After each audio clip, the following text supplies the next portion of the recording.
Maharashtra superfast news चॅनलमध्ये आपले सहर्ष स्वागत आहे। खास सत्याची धार लेखणीची महाराष्ट्रातील ताज्या आणि वेगवान बातम्या पाहण्यासाठी आपल्या हक्काचे चॅनल शेअर करा, लाईक करा आणि सबस्क्राईब करा। धन्यवाद। म्हसळा येथे शासकीय निमशासकीय कर्मचाऱ्यांचा काम बंद आंदोलनाला सुरुवात। विविध प्रलंबित मागण्यांसाठी ठाम भूमिका। जय महाराष्ट्र शासकीय निमशासकीय अधिकारी व कर्मचारी संघटनेने अखेर आपल्या विविध प्रलंबित मागण्यांसाठी काम बंद आंदोलनाचा मार्ग स्वीकारला असून आज म्हसळा येथील बॅरिस्टर अंतुले प्रशासकीय भवन परिसरात आंदोलन छेडण्यात आले।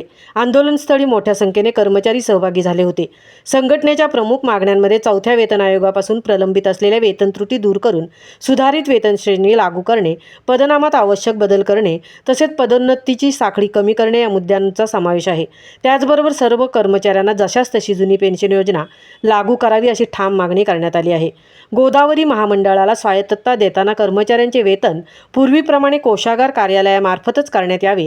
नोव्हेंबर 2005च्या अनुकंपा प्रतीक्षा सूचीवरील सर्वांना जुनी पेन्शन लागू करावी। तसेच जिल्हा परिषदेमधील अधिकारी कर्मचाऱ्यांचे मृदा व जलसंधारण विभागामध्ये समावेशन करू नये अशा ठोस मागण्याही संघटनेने मांडल्या आहेत। आंदोलनस्थळी संघटनेचे रायगड जिल्हाध्यक्ष मंगेश दिनेश ठाकूर, म्हसळा तालुका अध्यक्ष आनंद कांबळे, तालुका उपाध्यक्ष सुमित निगुडकर, तालुका कार्याध्यक्ष अजय वळवी, सचिव राहुल मोहिते, सहसचिव श्रीमती नंदिनी चिले, तालुका महिला प्रतिनिधी श्रीमती पूजा साळवी उपस्थित होते। तसेच रायगड जिल्हा परिषद आरोग्य कर्मचारी संघटनेचे म्हसळा तालुका अध्यक्ष सुरेश धर्मा मात्रे, श्रीमती माधुरी गोरेगावकर, जयश्री गरंडे, वैष्णवी सोनटक्के, विजय जावीर, शरद बाविस्कर, अण्णा पवार आदी पदाधिकारी व सदस्य मोठ्या संख्येने सहभागी झाले होते। यावेळी उपस्थित पदाधिकाऱ्यांनी सांगितले की सरकारने आमच्या मागण्यांकडे वारंवार दुर्लक्ष केल्यामुळे आम्हाला काम बंद आंदोलनाचा निर्णय घ्यावा लागला आहे। आमच्या मागण्या न्याय्य असून त्या तात्काळ मान्य कराव्यात, अन्यथा आंदोलन अधिक तीव्र करण्यात येईल।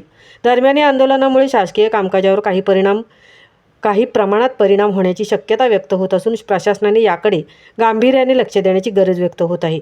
कर्मचाऱ्यांच्या मागण्यांवर सकारात्मक तोडगा निघतो का याकडे आता सर्वांचे लक्ष लागले आहे। महाराष्ट्र सुपरफास्टसाठी संजय खांबेटेंसह तृप्ती भोईर, म्हसळा।